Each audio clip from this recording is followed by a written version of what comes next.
માનો પત્ર આવું છે, લખ્યું છે કે બેટા આ દિવાળીએ વહેલો ઘરે આવી જજે, તારી મનપસંદ ઝૂંપડી બનાવી રાખી છે.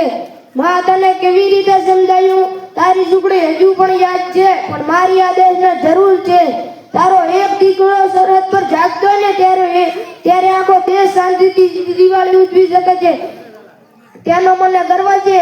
અંદર કરોડો દીકરીઓ સુરક્ષિત છે, તેનો મને ગર્વ છે. કોણ છે ત્યાં? સાવધાન!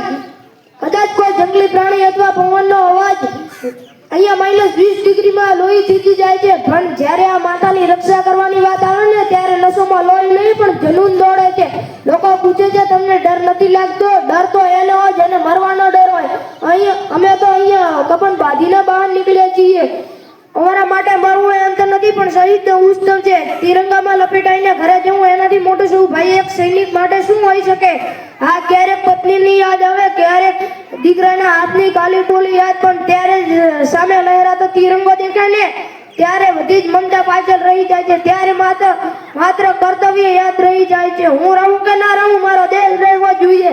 મારા દેશનું પાલન સલામત રહેવું જોઈએ. જય હિન્દ, જય ભારત.